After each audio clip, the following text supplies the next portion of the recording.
जहां केरोसिन को लेकर सरकार ने बड़ा फैसला लिया। दरअसल केरोसिन की पेट्रोल पंपों पर अब बिक्री होगी। केंद्र सरकार ने नियमों में ढील दे दी है और पेट्रोल पंपों पर 2500 लीटर तक अस्थायी मंजूरी दी गई है। आम आदमी को खाना बनाने में ये बड़ी राहत महसूस की जा रही है। दरअसल केरोसिन को लेकर के सरकार की तरफ से नियमों में ढील दी गई है। पेट्रोल, डीजल और एलपीजी के बाद ये बड़ी राहत जहां सरकार की तरफ से केरोसिन को लेकर के अब ढील दी गई है। केरोसिन के नियमों में ढील दी गई है। केरोसिन को लेकर के सरकार ने बड़ा फैसला लिया। दरअसल केरोसिन के नियमों को लेकर के सरकार ने ढील दी। जिस तरह से मिडिल ईस्ट में संकट बरकरार है और ऐसे में गैस की किल्लत के चलते लोगों को अब चूल्हा जलाने पर मजबूर होना पड़ रहा है, तो ऐसे में सरकार ने नियमों में ढील दी और केंद्र सरकार के नियमों में ढील के मुताबिक अब केरोसिन पेट्रोल पंपों पर बिक पाएगा। और हालांकि पेट्रोल डीजल के बाद एलपीजी को लेकर के ये बड़ी राहत, एलपीजी के बाद बता दें आपको कि खाना बनाने में लोगों को, आम आदमियों को ये बड़ी राहत मिली है। दरअसल पेट्रोल पंपों पर 2500 लीटर तक अस्थायी मंजूरी केंद्र सरकार की तरफ से दी गई है। ज्यादा जानकारी के लिए सहयोगी विशाल हमारे साथ लाइव जुड़ा है। विशाल, पेट्रोल पंपों को अब ढील देते हुए 2500 लीटर तक अस्थायी मंजूरी दी गई है। अब पेट्रोल पंपों पर केरोसिन की बिक्री हो पाएगी। जिस तरह से मिडिल ईस्ट में संकट बरकरार है, एलपीजी की किल्लत बनी हुई है, देश भर में लोगों को नहीं मिल पा रहा एलपीजी सिलेंडर, जो कि अब बुकिंग के अवधि में भी इजाफा कर दिया गया है कि 25 दिन बाद एलपीजी की बुकिंग हम करवा पाएंगे। तो ऐसे में अब केरोसिन की बिक्री कितनी राहत देती हुई लोगों को नजर आ सकते हैं?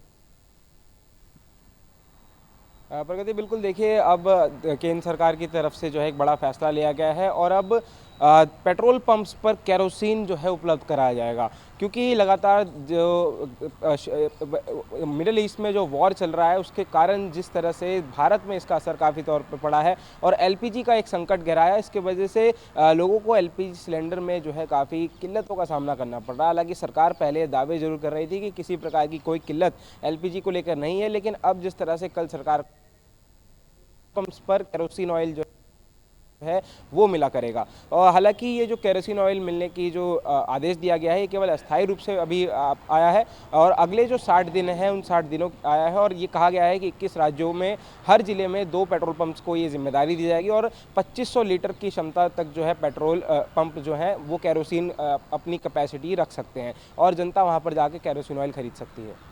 बिल्कुल विशाल, केरोसिन ऑयल को लेकर के नियमों में ढील जरूर दी गई है, लेकिन अगर हम इस बात को भी नज़रअंदाज नहीं कर सकते कि सरकार ने केरोसिन पर पाबंदी क्यों लगाई थी।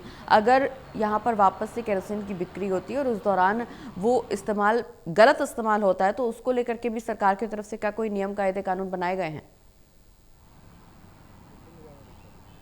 बिल्कुल देखिए, नियम का कानून जो है वो पूरी तरह से बनाए गए हैं और क्योंकि केरोसिन ऑयल का ज़्यादा इसमें प्रदूषण होता है तो इन सभी मानकों का एसओपी का ध्यान रखने के लिए एक टीम भी जो है वो गठित की जाएगी, जो कि प्रॉपर एक एसओपी बनाकर जो है वो जनता के बीच और पेट्रोल पंप्स मालिकों को देगी, ताकि इस केरोसिन का मिसयूज़ ना हो सके और लिमिटेड मात्रा में ही लोग जो हैं अपनी ज़रूरत के हिसाब से केरोसिन ऑयल को खरीद सकें।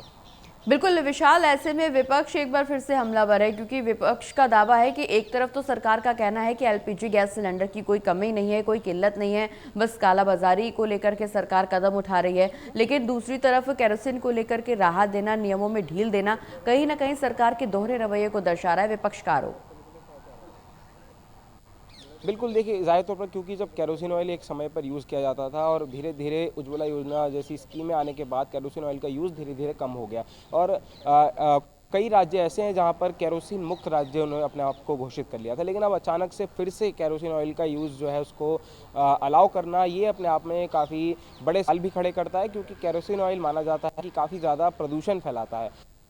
जो हम कल कुछ होटलों पर गए थे जहां पर लोग अभी से केरोसिन के ज़रिए जो है खाना पकाने का काम कर रहे हैं, क्योंकि उनके पास सिलेंडर की कमी है। हालांकि सरकार लगातार ये दावे कर रही थी कि एलपीजी की कोई भी किल्लत जो है पूरे देश भर में नहीं है। बावजूद इसके हमने देखा कि गैस एजेंसीज पर लंबी लंबी कतारें लोगों की सिलेंडर लेने के लिए लगी हुई थी। हालांकि लोगों में कहीं ना कहीं भ्रम की स्थिति भी जरूर बनी हुई थी, एक अफवाह भी कहीं ना कहीं फैला हुआ था कि अगर वो जल्दी से अपना सिलेंडर नहीं लेंगे, ताकि लोगों को हम कह सकते हैं कि 25 दिन के गैप पर सिलेंडर उनकी बुकिंग हो भी रही है और लोगों के घर भी पहुंच रहा है, लेकिन कुछ लोग अभी भी परेशान नज़र आ रहे हैं। और ऐसे में जो कमर्शियल यूज़ वाले सिलेंडर हैं वो तो पूरी तरह से ही हम कह सकते हैं काफ़ी ज़्यादा परेशान है, क्योंकि जो रेस्टोरेंट और ढाबा मालिक हैं उनको किसी भी प्रकार से सिलेंडर जो है वो नहीं मिल पा रहा है और जिनको मिल भी रहा है वो बता रहे हैं कि उन्हें काफ़ी जो है ब्लैक में सिलेंडर खरीदना पड़ रहा है, जिससे सिलेंडर की कीमत लगभग 1500 है, उसको वो 5 और 6000 तक में खरीद रहे हैं। बिल्कुल विशाल, हालांकि गैस सिलेंडर की कीमतों में कोई बदलाव नहीं हुआ है, लेकिन जिस तरह से गैस में मिलने में दिक्कत आ रही है, लोगों को परेशानी ज़रूर हो रही है। हालांकि सरकार ने नियमों में ढील भी दी और सरकार का दावा भी यही है कि लोगों को पर्याप्त गैस पहुंचाई जा रही है। और इस बीच हॉर्मुज से 2 और टैंकर भी भारत पहुंचे हैं, तो निश्चित रूप से सरकार के दावे जो हो दिए किए जा रहे हैं सरकार की तरफ से कि गैस पर्याप्त मात्रा में मौजूद है, वो धरातल पर उतरते हुए नजर आए। लेकिन इस बीच जमाखोरी को लेकर के भी कई शिकायतें निकल करके सामने आई कि लोग अपने घरों में या फिर एजेंसी के माध्यम से भी, कुछ जो डिलीवरी एजेंट्स हैं वो भी सिलेंडर को स्टॉक करके रखते हैं ताकि वो बढ़े हुए दामों में, ज्यादा अतिरिक्त दामों में लोगों को बेच सके। क्योंकि जिस तरह से एलपीजी की किल्लत है, निश्चित रूप से लोग ज्यादा पैसे देकर के भी सिलेंडर खरीदना चाह रहे हैं। जमाखोरी को कंट्रोल करने के लिए सरकार क्या कुछ कदम उठा रही है, क्योंकि निश्चित रूप से इस पर भी सख्त नियम बनाने की जरूरत है। सरकार प्रयासरत है, पुलिस अपना काम जरूर कर रही है, लेकिन जमाखोरों पर भी लगाम लगाने की जरूरत है। बिल्कुल देखिए, हॉर्मुज के रास्ते से 2 और एलपीजी के टैंकर ज़रूर जो है भारत की ओर आ रहे हैं। लेकिन यहाँ पर सवाल ये है कि जो क्षमता है भारत में, जितने लोग हैं उस हिसाब से, उतनी क्षमता के हिसाब से जो है टैंकर से यहाँ पर एलपीजी उपलब्ध नहीं हो पा रही है। यही वजह है कि अब वैकल्पिक मार्ग जो है वो सरकार की तरफ से लोगों को दिए जा रहे हैं और केरोसिन के इस्तेमाल के लिए जो है कह दिया गया है। हालाँकि ये आदेश केवल अगले 60 दिनों के लिए है और 21 राज्यों को ये अनुमति दी गई है कि आप अपने पेट्रोल पंप्स पर केरोसिन जो है रख सकते हैं और प्रति पेट्रोल पंप जो है वो 2500 लीटर की क्षमता से अपना जो केरोसिन रखेगा। और साथ ही साथ यहाँ पर हर जिले में केवल 2 ही पेट्रोल पंप्स को ये जिम्मेदारी दी जाएगी। तो ऐसे में देखना ये रहेगा कि जनता जो है इस आदेश से कितनी जो है सहमत होती है। बिल्कुल विशाल, हालांकि इस बीच एक सवाल और ये भी अहम हो जाता है, क्योंकि 250 लीटर की अनुमति दी गई है केंद्र सरकार की तरफ से पेट्रोल पंपों को कि वो अपने पेट्रोल पंपों पर 250 लीटर केरोसिन बेच सकते हैं। लेकिन इस बीच क्या केरोसिन को लेकर के जमाखोरी की स्थिति नहीं बनेगी या कोई इसके गलत इस्तेमाल के लिए इसको नहीं खरीदेगा? इसको लेकर के भी क्या कुछ नियम बनाए गए हैं? क्या सरकार की तरफ से ऐसा कुछ प्रावधान किया गया है कि जो भी केरोसिन खरीदने आएगा उसका आईडी देखना ज़रूरी होगा या उसका नाम या किसी भी तरह से उसको वेरीफाई करना ज़रूरी होगा जो केरोसिन खरीद करके लेके जा रहा हो?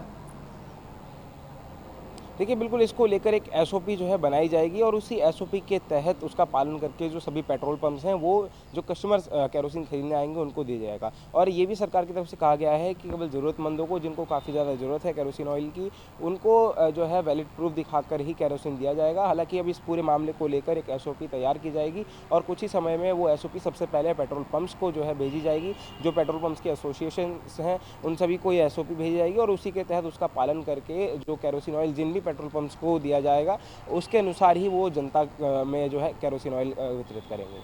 चलिए, बहुत बहुत शुक्रिया विशाल, ये तमाम जानकारी दर्शकों तक पहुंचाने के लिए।